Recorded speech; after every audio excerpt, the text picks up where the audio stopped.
औज़ुबिल्लाहिमिनश्शैतानिर्रजीम बिस्मिल्लाहिर्रहमानिर्रहीम रब्बि इश्रह ली सदरी व यस्सिर ली अमरी वहलुल उक़दतम मिन लिसानी यफ़क़हू क़ौली। अज़ीज़ तलबा व तालिबात, अस्सलाम वालेकुम। आज उर्दू के एक लेक्चर के साथ आपकी खिदमत में हाज़िर हूँ। मेरा नाम अहमद शेर है, मुअल्लिम उर्दू हूँ। आज का जो सबक है वो साल अव्वल के हिस्सा नसर से लिया गया है और उन्वान है लाहौर का जोग्राफिया। मुसन्निफ का नाम है अहमद शाह बुखारी पतरस। इनका असल नाम अहमद शाह बुखारी थे, जबकि पतरस इनका कलमी नाम है। अहमद शाह बुखारी पतरस एक मज़ाह निगार के तौर पर उर्दू अदब में पहचान रखते हैं।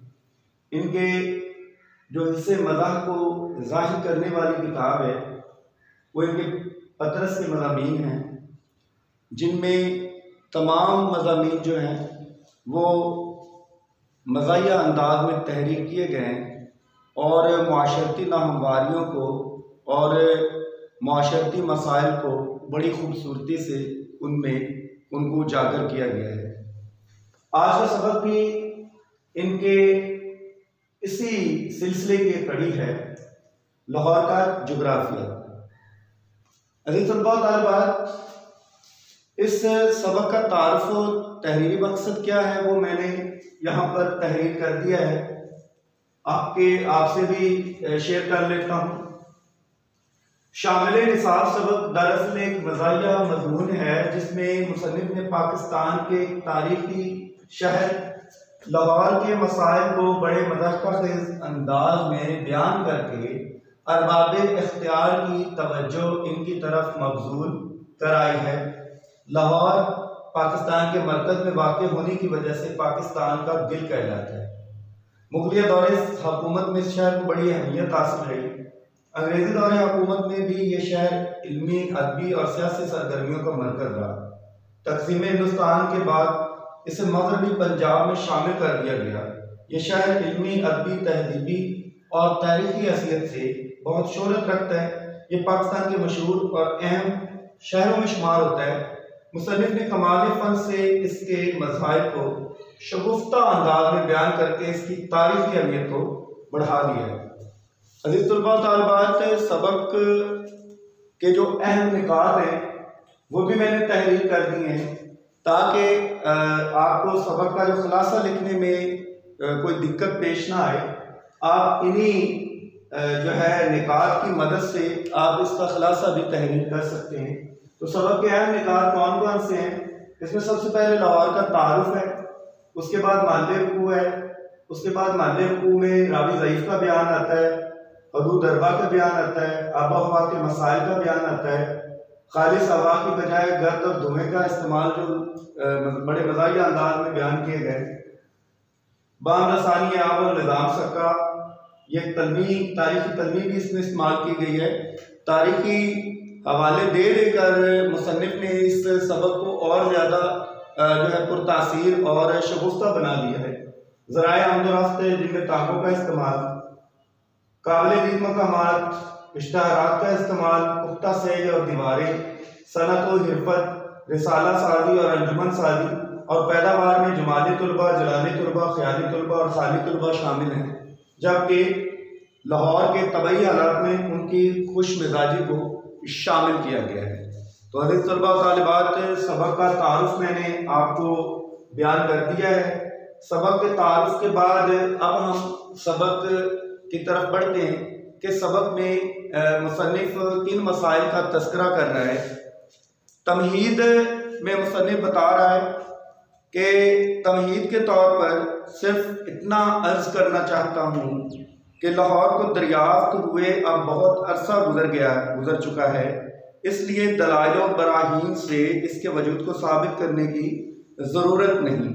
ये कहने की भी अब ज़रूरत नहीं कि कुर्रे को दाएं से बाएं घुमाइए हत्ता कि हमारा मुल्क आपके सामने ठहर जाए, फिर फ़लाँ तूरुल बल्द और फ़लाँ अर्जुल बल्द के मुकामे इनक़ता पर लाहौर का नाम तलाश कीजिए। जहाँ ये नाम कुर्रे पर मरकूम हो वही लाहौर का महल्ले वक़ू है। इस सारी तहकीकात को मुख्तसर मगर जामे अल्फाज में बुज़ुर्ग यूँ बयान करते हैं कि लाहौर लाहौर ही है। अगर इस पते से आपको लाहौर नहीं मिल सकता तो आपकी तालीम नाकिस और आपकी ज़हानत फातिर है। इसमें जो अहम निकात हैं वो ज़रा पॉइंट आउट कर लीजिए। जो मुश्किल मानी है वो भी दलाइल दलील की जमा है, बुराहीन बुरहान की जमा है, और बुरहान का मतलब होता है सबूत या दलील ही। उसके बाद है कुर्रा, किसी भी गोल चीज़ को कुर्रा बोला जाता है। इस्तिलाह में जो ग्लोब होता है जिस पर पूरी दुनिया का नक्शा होता है उसको कुर्रा बोला जाता है। तूलुल बल्द ये जोग्राफियाई इस्तिलाहात हैं। मुसन्निफ पता चलता है कि मुसन्निफ जो है वो गहरी इल्मियत रखते थे और तमाम उलूम पर उनकी दस्तरस थी। यहाँ पर उन्होंने जोग्राफिया की कुछ मखसूस इस्तिलाहात का भी इस्तेमाल किया है, जिनमें तूलुल बल्द है। तूलुल बल्द को इंग्लिश में लॉन्गिट्यूड बोला जाता है। ये एक फर्जी लकीर है जो शर्कन गरबन खींची गई है और ज़मीन को दो हिस्सों में तकसीम करती है। उसके बाद अर्जुल बल्द, ये इसको इंग्लिश में लैटिट्यूड बोला जाता है। ये भी एक फर्जी लकीर है जो शमालन जनूबन खींची गई है और ज़मीन को दो बराबर हिस्सों में तकसीम करती है। जहाँ पर ये दोनों लाइनें एक दूसरे को कथा करती हैं उस मरकज़ को या उस मकाम को मकाम इनक़ता का नाम दिया गया है। उसके बाद है जी मरकूम करना, किसी बात को तहरीर करना। और मुसन्निफ ने इसमें जो हमें बात बताई है वो यही बताना चाहते हैं कि अगर हम लाहौर को साबित करना चाहें कि वो कब दरियाफ्त हुआ, कब तख्लीक हुआ, तो साबित करने की हमें ज़रूरत नहीं है, और ना ही हमें ये ज़रूरत है कि लाहौर कहाँ पर वाक़ है। लाहौर एक तारीख़ी शहर है और इसकी शोहरत ही इसकी पहचान है। लिहाजा हमें दुनिया के किसी भी खित्ते को हम देखना चाहें या उसका महल वक़ूअ हम ढूंढना चाहें तो हम दुनिया के नक्शे पर जाकर तूलुल बल्द और अर्जुल बल्द के मकाम इनक़ता को तलाश करके फिर उसके बाद उसका महल वक़ूअ देखते हैं। उसने बताता है कि लाहौर को ढूंढने के लिए इस चीज़ की कतई ज़रूरत नहीं है क्योंकि लाहौर लाहौर ही है। उसके बाद मुसन्निफ ने महल वक़ूअ बयान किया है। वो कहते हैं कि एक दो गलत फहमी अलबत्ता ज़रूर रफ़ा करना चाहता हूँ। लाहौर पंजाब में वाक़ है, लेकिन पंजाब अब पंजाब नहीं रहा। इस 5 दरियाओं की सरज़मीन में अब सिर्फ 4.5 दरिया बहते हैं और जो निस्फ दरिया है वो तो अब बहने के काबिल ही नहीं रहा। इसको इस्तिलाह में रावी ज़ईफ़ कहते हैं। मिलने का पता यह है कि शहर के करीब 2 पुल बने हुए हैं, इनके नीचे रेत में यह दरिया लेटा रहता है। बहने का शुगल अरसे से बंद है, इसलिए ये बताना भी मुश्किल है कि शहर दरिया के दाएं किनारे पर वाक़ है या बाएं किनारे पर वाक़ है। इसमें भी जो है कुछ इस्तिलाहात इस्तेमाल की गई हैं। मुसन्निफ ने यहाँ पर बताया है कि लाहौर के हवाले से कुछ गलतफहमियाँ पैदा की गई हैं। यहाँ से वो लाहौर के मसाइल का जिक्र करना उन्होंने शुरू कर दिया है। लाहौर के मसाइल का जिक्र करते हुए सबसे पहले उन्होंने जो उसका सबसे पहला मसला बयान किया है बड़े मज़ाक़ अंदाज में, वो लाहौर की पहचान दरअसल दरियाए रावी है। और लाहौर चूँकि सूबा पंजाब में वाक़ है, पंजाब को पंजाब क्यों कहा जाता है ये भी सुन लें। पंजाब 2 अल्फाज से मिलकर बना है, पंज और आब। पंज पाँच को कहते हैं और आब पानी को कहते हैं, यानी 5 दरिया, यहाँ आपसे मुराद दरिया है। ये 5 दरियाओं की सरजमीन है, इसलिए इसको पंजाब बोला जाता है। इसमें उन 5 दरियाओं में दरियाए रावी भी शामिल हैं, जबकि दीगर 5 दरियाओं में दरियाए सिंध, दरियाए सतलुज, दरियाए चनाब, दरियाए झेलम और 5वां दरिया दरियाए रावी का जिक्र आ चुका है। मुसन्निफ बता रहे हैं कि चूँकि अब दरियाए रावी जो है वो ज़ईफ़ हो चुका है, कमज़ोर हो चुका है और बहने के काबिल नहीं रहा, लिहाजा अब उसको हम पूरा दरिया नहीं मानते बल्कि आधा दरिया मानते हैं। और उसको उन्होंने इसलिए पंजाब को भी वो पंजाब मानने से इनकारी हैं। वो कहते हैं कि पंजाब को भी इसलिए पंजाब नहीं कहा जा सकता क्योंकि इसमें 4.5 दरिया बहते हैं। और जो निस्फ दरिया बहने के काबिल नहीं रहा उसको उन्होंने इस्तिलाह में रावी ज़ईफ़ करार दिया है। ज़ईफ़ जो है ये कमज़ोर को कहते हैं, और रावी रिवायत करने वाले को, किसी हदीस की रिवायत करने वाले को भी कहते हैं। और रावी ज़ईफ़ से मुराद वो शख्स जिसकी जो हदीस है, जो उसने हदीस रिवायत की है, वो उसको सनद हासिल ना हो तो उसको भी हम रावी ज़ईफ़ कहते हैं। तो मुसन्निफ़ ने अब उस दरिया का पता भी बताया कि वो दरिया कहाँ पर मिलता है। मुसन्निफ़ बताता है कि आप उसको मिलने का पता ये है कि शहर के करीब जो 2 पुल बने हुए हैं वो हमेशा उनके नीचे ये दरिया लेटा रहता है। क्यों लेटा रहता है? दरअसल दरिया की जो ताकत होती है उसका पानी होता है। अगर दरिया में पानी ही नहीं होगा, उसमें रवानी ही नहीं होगी, तो फिर दरिया बराए नाम होगा। इसलिए मुसन्निफ़ ने बताया है कि वहाँ पर चूँकि पानी के बजाय रेत ही रेत होती है, इसलिए मुसन्निफ़ कह रहा है कि दरिया जो है वो हमेशा रेत में लेटा रहता है। और बहने का जो उसका काम था वो उसने काफ़ी अरसे से वो बंद पड़ा है, वो बहना उसने छोड़ दिया है। लिहाजा मुसन्निफ़ ने बताया चूँकि उसमें पानी है ही नहीं, रेत ही रेत है।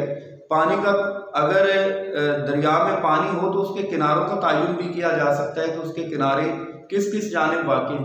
चूँकि उसमें पानी नहीं, लिहाजा उसके किनारों का तयन भी नहीं किया जा सकता। इसलिए लाहौर का मानने में वो भी नहीं बताया जा सकता कि लाहौर कहाँ पर वाक़ है।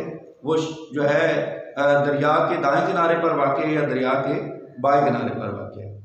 जी, अगला जो पैराग्राफ है उसमें मुसन्निफ़ कहते हैं, लाहौर तक पहुंचने के कई रास्ते हैं, लेकिन 2 इनमें से बहुत मशहूर हैं।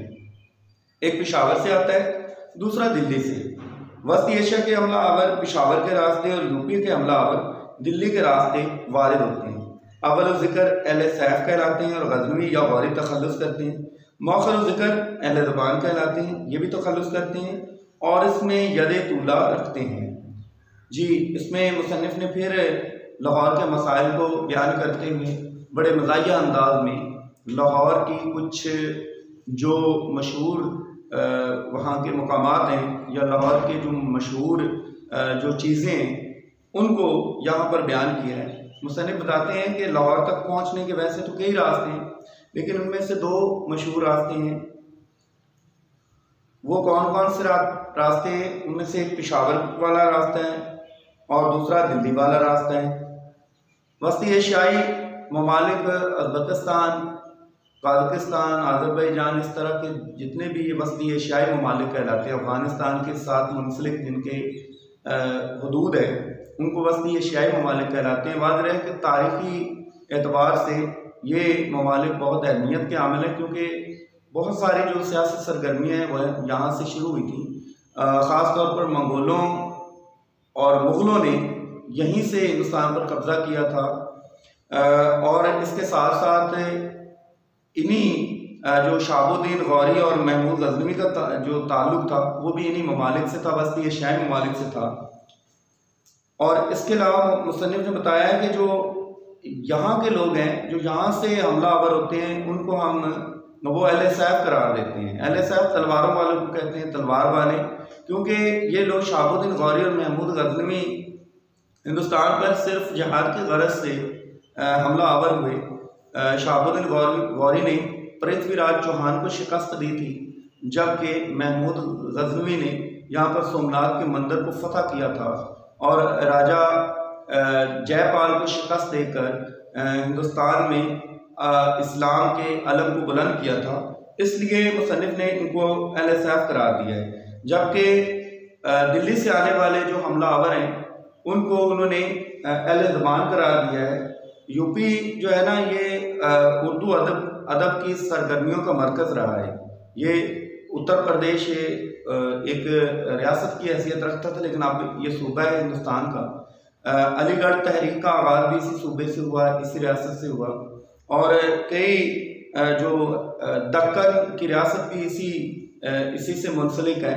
लिहाजा उर्दू अदब की जितनी भी तहरीकात शुरू हुई थी, या उर्दू अदब का आगाज़ हम कह सकते हैं कि जहाँ से शुरू हुआ था वो यही इलाका था, उत्तर प्रदेश का इलाका था। इसलिए मुसन्निफ़ ने उन्हें अहले ज़बान करार दिया है और ये भी बताया है कि चूँकि ये अहले ज़बान है, शायर और अदीब है, और शायर और अदीब ही तखल्लुस रखते हैं, और वो कहते हैं कि तखल्लुस रखने में भी ये कमाल महारत इनको हासिल है। ये ऐसे ऐसे तखल्लुस रखते हैं कि इंसान सोच में पड़ जाता है। उसके बाद मुसन्निफ ने उसके हदूद दरबे की बात की है। मुसन्निफ बताता है कि किसी ज़माने में लाहौर का हदूद दरबा भी हुआ करता था, लेकिन तुलबा की सहूलत के लिए म्यूनसिपैलिटी ने इसे मनसूख कर दिया। अब लाहौर के चारों तरफ भी लाहौर ही वाक़ है और रोज़ बरोज़ वाक़ हो रहा है। माहिरीन का अंदाज़ा है कि 10-20 साल के अंदर लाहौर एक सूबे का नाम होगा जिसका दारुल खिलाफा पंजाब होगा। यूँ समझिए कि लाहौर एक जिस्म है जिसके हर हिस्से पर वर्ग नमूदार हो रहा है, लेकिन हर वर्ग मवाद फासिद से भरा है।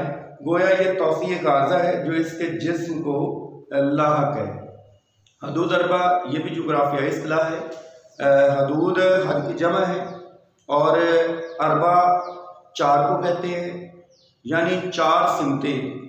हदूद हद समत को भी कहते हैं, चार समतों को जो है वो हदूद अरबा का बोला जाता है, यानी मशरिक, मगरिब, शुमाल और जुनूब। मुसन्निफ बताते हैं ये भी जो है ना, यहाँ पर ये पैराग्राफ इम्तिहानी नज़र से भी अहम है। इसकी ज़रा वजाहत में कर देता हूँ। इस पैराग्राफ में मुसन्निफ ने लाहौर की जो गंजान आबादी है इस मसले को बयान किया है कि लाहौर जो है उसकी गंजान आबादी में मुसलसल इजाफा हो रहा है और लाहौर की आबादी जो है वो रोज़ अफसों बढ़ती जा रही है। मुसन्निफ बता रहा है कि पहले जो शहर बसाए जाते थे उनके दरमियान फसील बना दी जाती थी जिससे उनकी हदबंदी हो जाती थी, और वो शहर फसील के अंदर अंदर जो है वो शहर की हद हुआ करती थी। और क्योंकि लाहौर भी ये तारीखी शहर था, इसके भी फसील जो है वो फसील पर मुश्तमिल था और इसके 4 दरवाजे थे और इसलिए इसकी भी 4 सिमतें थीं। लिहाजा मुसन्निफ बता रहा है कि किसी ज़माने में इसकी भी 4 समतें होती थी और इसके एक हदबंदी की गई थी। लाहौर उस हदबंदी में वाक़ था, लेकिन फिर यहाँ पर उन्होंने म्यूनसिपैलिटी कमेटी की जो नाअहली है या सुस्ती है या बेनियाजी है उसको बयान किया है। म्यूनसिपैलिटी कमेटी बल्दिया कमेटी को कहते हैं, बल्दिया को कहते हैं, महकमा बल्दिया, जिसका काम मुकामी सतह पर शहर के मसाइल को हल करना होता है और शहर की हदूद को कायम रखना होता है। लेकिन मुसन्निफ ने बताया है कि कमेटी नहीं चाहती थी कि तुलबा जो हैं वो लाहौर के हदूद अरबा को बयान करते हुए उनको किसी किस्म का मसला पेश आए। लिहाजा उन्होंने तुलबा की सहूलत के लिए इसका हदूद अरबा ख़त्म कर दिया है। और अब मुसन्निफ कह रहे हैं कि लाहौर के चारों जानिब लाहौर ही वाक़ है और वाक़तर होता जा रहा है, यानी लाहौर की हदबंदी नहीं हो सकती, लाहौर बढ़ता जा रहा है। उसमें मकामी जो कॉलोनियाँ हैं या बस्तियाँ हैं या जो मोहल्ले हैं वो बढ़ते जा रहे हैं।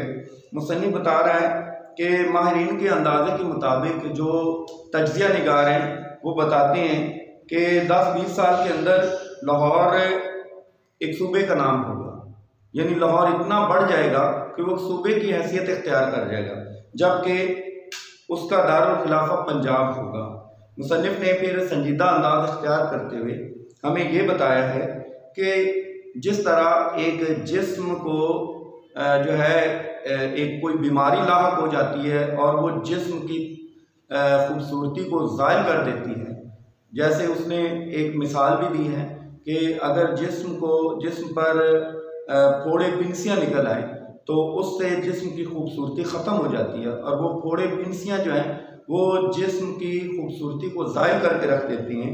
इसी तरह मुसन्निफ बता रहा है कि लाहौर भी एक जिस्म है और इसके हर हिस्से पर एक वर्म है, एक ज़ख्म नमूदार हो रहा है, ज़ाहिर हो रहा है, जिसमें पीप और मवाद फासिद भरा है जो इसकी खूबसूरती को जो है वो ज़ायल कर रहा है। मुसन्निफ बता रहा है गोया ये जो तौसी है, जो लाहौर में इजाफा होना है, लाहौर की हदूद का बढ़ना है, ये दरअसल एक बीमारी है जो इस लाहौर के जिस्म को लाहक है। उसके बाद मुसन्निफ ने बताया आबो हवा लाहौर की आबो हवा के मुतालिक तरह तरह की रिवायात मशहूर हैं जो करीबन सब की सब गलत हैं। हकीकत यह है कि लाहौर के बाशिंदों ने हाल ही में ये ख्वाहिशदार की है कि और शहरों की तरह हमें भी आबो हवा दी जाए। म्यूनसिपलिटी बड़ी बहस व तकरार के बाद इस नतीजे पर पहुंची कि इस तरक्की के दौर में, जबकि दुनिया में कई ममालिक को होम रूल मिल रहा है और लोगों में बेदारी के आसार पैदा हो रहे हैं, अहले लाहौर की ये ख्वाहिश नाजायज़ नहीं बल्कि हमदर्दाना गौर व खौस की मुस्तहिक है। जी, ये होम रूल का यहाँ पर जिक्र आया। होम रूल से मुराद है किसी को खुद मुख्तारी देना, आज़ादी देना। उसके बाद मुसन्निफ ने लाहौर के मसाइल को बयान करके बताया, लेकिन बदकिस्मती से कमेटी के पास हवा की किल्लत थी। किल्लत से मुराद है कमी थी। इसलिए लोगों को हिदायत की गई कि मफाद आमा के पेश नज़र अहले शहर हवा का बेजा इस्तेमाल ना करें, बल्कि जहाँ तक हो सके किफ़ायत शारी से काम लें। चुनांचा अब लाहौर में आम ज़रूरियात के लिए हवा की बजाय गर्द और ख़ास हालात में धुआं इस्तेमाल किया जाता है। कमेटी ने जा बजा धुएँ और गर्द के मुहैया करने के लिए मरकज़ खोल दिए हैं, जहाँ ये मरकबात मुफ्त तकसीम किए जाते हैं। उम्मीद की जाती है कि इससे नहायत तसल्ली बख्श नताइज बरामद होंगे। इसमें मुसन्निफ ने फिर लाहौर के जो आलूदगी का मसला है उसको उजागर किया है और मुसन्निफ बता रहा है बल्दिया की जो नाअहली है या बल्दिया की जो क्या कहते हैं सुस्ती है, उसको इसमें बयान किया गया है कि लाहौर के लोगों का भी हक था कि वो उनके खालिस हवा में सांस लें, लेकिन बल्दिया के पास खालिस हवा की कमी है और लाहौर में जो आलूदगी के मसाइल हैं वो रोज़ बरोज़ बढ़ते जा रहे हैं। इसलिए उन आलूदगी के मसाइल पर बल्दिया जो कमेटी है वो काबू पाने की बजाय उल्टा वो शहरियों से उन्होंने ये दरख्वास्त की है या हुक्म दिया है कि वो आम लोगों के फ़ायदे के पेश नज़र जो हवा का बेजा इस्तेमाल ना करें, बल्कि जहाँ तक हो सके किफ़ायत शारी से काम लेते हुए ख़ास हालात में ही हवा इस्तेमाल करें ताकि वो ज़िंदा रह सकें। यानी ज़िंदा रहने के लिए ही वो हवा का मखसूस मौके पर इस्तेमाल करें। लिहाजा मुसन्निफ बताता है कि अब लाहौर में आम ज़रूरियात के लिए हवा की बजाय गर्द और ख़ास हालात में धुआं इस्तेमाल किया जाता है। कमेटी ने जा बजा धुएँ और गर्द के मुहैया करने के लिए मरकज़ खोल दिए जहाँ ये मुरकबात मुफ्त तकसीम किए जाते हैं। यानी मुसन्निफ बताना ये चाहता है कि लाहौर में आलूदगी के मसाइल इस कदर बढ़ चुके हैं कि अब हर तरफ गर्दो गुबार और धुएँ का दौरा है और हर तरफ धुआं और गर्दो गुबार उठती हुई नज़र आती है, जो बल्दिया की नाअहली का सबसे बड़ा सबूत है। किसी भी शहर की फ़ज़ा को जो है साफ़ सुथरा रखने के लिए बल्दिया जो है, महकमा बल्दिया जो है वो इक़दाम करता है ताकि शहरी जो हैं वो उनकी सेहत के मुताबिक वो ज़िंदगी गुजार सकें। लेकिन मुसन्निफ ने बताया कि अब लाहौर में इस कदर आलूदगी हो चुकी है कि हर तरफ धुएँ और गर्दो गुबार का राज है। मुसन्निफ बताता है कि कमेटी की नाअहली ये देख ले कि वो ये मुरकबात खुद तकसीम कर रही है, यानी उनकी जो है शह पर मुख्तलिफ जो सनतें हैं वो कायम हो चुकी हैं, जिनका जहरीला धुआं हर वक्त निकलता रहता है और लाहौरियों के लिए एक परेशान कुन सूरत हाल पैदा कर रहा है। मुसन्निफ बताता है कि इसके नताइज अब उसने फिर मज़ाक का खेज़ अंदाज इख्तियार करते हुए बताया कि अगर लाहौर की आलूदगी का यही आलम रहा तो फिर इसके नताइज जो है वो तसल्ली बख्श होंगे, यानी इससे बहुत सारी बीमारियां जन्म ले सकती हैं और लाहौर के लोगों को आलूदगी के इन मसाइल का सामना करना पड़ सकता है और उनकी सेहत जो है वो ख़तरात लाहक हो सकते हैं। उसके बाद मुसन्निफ ने बताया बाहम रसानी आब के लिए, बाहम रसानी आब यानी पानी की मुसलसल फराहमी के लिए एक स्कीम मनसूबे को कहते हैं, अरसे से कमेटी के ज़ेर गौर है। यह स्कीम निज़ाम सबके के वक्त से चली आती है, लेकिन मुसीबत यह है कि निज़ाम सबके के अपने हाथ के लिखे हुए अहम मसवदात बाज़ तो तल्फ हो चुके हैं और जो बाकी हैं इनके पढ़ने में बहुत दिक्कत पेश आ रही है। इसलिए मुमकिन है कि तहकीक हक़ाइक़ की बिना पर कोई नतीजा निकालना तहकीक व तदकीक के ज़ुमरे में आता है। अभी चंद साल और लग जाएं। आर्जी तौर पर पानी का ये इंतज़ाम किया गया है कि फ़िलहाल बारिश के पानी को हत्तल वसा जहाँ तक मुमकिन हो सके शहर से बाहर निकलने नहीं देते। इसमें कमेटी को बहुत कामयाबी हासिल हुई है। उम्मीद की जाती है कि थोड़े ही अरसे में हर मोहल्ले का अपना एक दरिया होगा जिसमें रफ्ता रफ्ता मछलियाँ पैदा होंगी और हर मछली के पेट में कमेटी की अंगूठी होगी जो राय दहिंदगी के मौके पर हर राय दहिंदा पहन कर आएगा। राय दहिंदगी वोट का इंदराज करना, वोट देना, अपनी राय देना, और राय दहिंदा राय देने वाला। मुसन्निफ ने यहाँ इस पैराग्राफ में फिर लाहौर के मसाइल को बयान करते हुए लाहौर के एक और मसले की तरफ अरबाब इख्तियार की तवज्जो मबजूल कराई है, और वो है पानी की मुसलसल फराहमी जो है उसका पानी की मुसलसल फराहमी का मसला। मुसन्निफ बताते हैं कि ये भी कमेटी की जिम्मेदारी है, बल्दिया की जिम्मेदारी है कि वो अपने शहरियों को साफ और शफाफ हिफ्ज़ान सेहत के ऐन मुताबिक पानी फराहम करे। लेकिन मुसन्निफ बता रहा है कि अभी पानी की मुसलसल फराहमी के लिए अभी एक मंसूबा कमेटी के ज़ेर गौर है, यानी अभी उस पर कोई अमल दरामद नहीं हुआ, बल्कि उस मंसूबे को पर अभी गौर किया जा रहा है। ये भी कमेटी की सुस्ती का जो है ये एक हवाला दिया गया है। मुसन्निफ ने फिर एक तारीखी जो है ना वो हवाला दिया, यहाँ पर तलमीह आई है, निज़ाम सक्के का यहाँ पर जिक्र आया है। ये तलमीह ज़रा पहले मैं आपको बयान कर दूँ। निज़ाम सक्का दरअसल पेशावर माशकी था, पेशे के लिहाज से एक माशकी था। ये एक तारीखी शख्सियत है और हिंदुस्तान की तारीख में एक बड़ा ही अजीबो गरीब शख्सियत का मालिक बनकर ये उभरा। इसकी तारीखी जो अहमियत या इसकी तारीखी जो दलील है वो ये है कि जब शेर शाह सूरी और हुमायूं के माबैन जंग हुई तो जंग में शेर शाह सूरी की फ़ौज को फतह हासिल हुई और हुमायूं की फ़ौज को पसपा होना पड़ा। हुमायूं ने जब देखा कि शेर शाह सूरी का पलड़ा भारी रहा है और वो जंग हार रहा है तो उसने राह फरार इख्तियार की और मैदान जंग से जो है वो फरार हो गया। दरअसल वो शेर शाह सूरी के हाथों बेदर्दी से कत्ल होना नहीं चाहता था, इसलिए उसने सोचा कि उसने कत्ल ही होना है तो फिर वो खुदकुशी कर लेगा, लेकिन शेर शाह सूरी के हाथों मरना वो गवारा नहीं करेगा।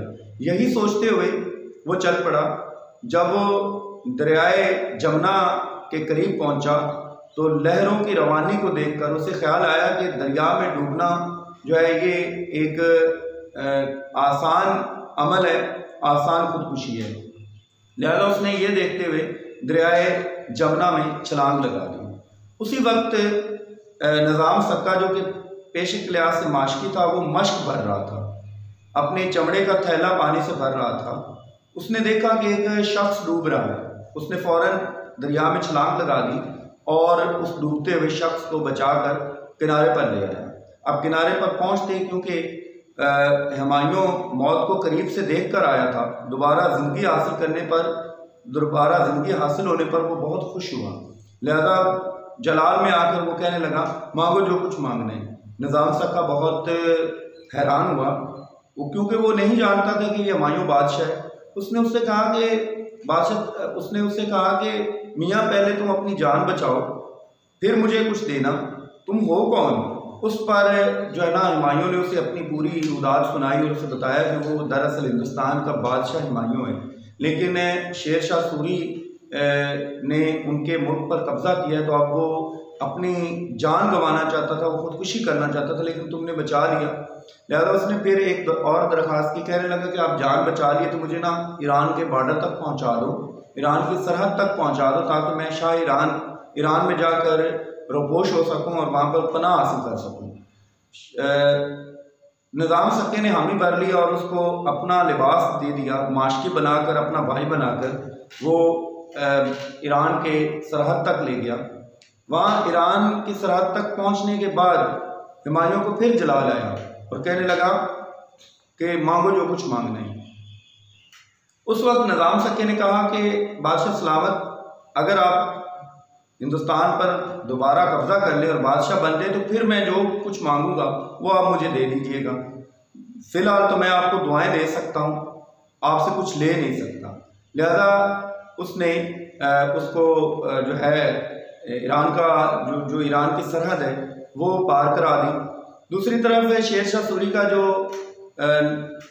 इक़्तिदार हुकूमत है वो तकरीबन 2.5 साल पर मुश्तमिल है। उसके विसाल के बाद उसके बेटे को तख्त नशीन बनाया गया। उसके बेटे और उसके मामू के दरमियान ना बनी और मामू ने भांजे को कत्ल कर दिया और खुद बादशाह बन गया, हिंदुस्तान का बादशाह बन गया। क्योंकि वो उबाश किस्म का इंसान था, इसलिए हिंदुस्तान की बहुत सी रियासतों ने बगावत शुरू कर दी और यूँ जो है उन बगावतों को कुचलना सूरी ख़ानदान के लिए मुश्किल हो गया।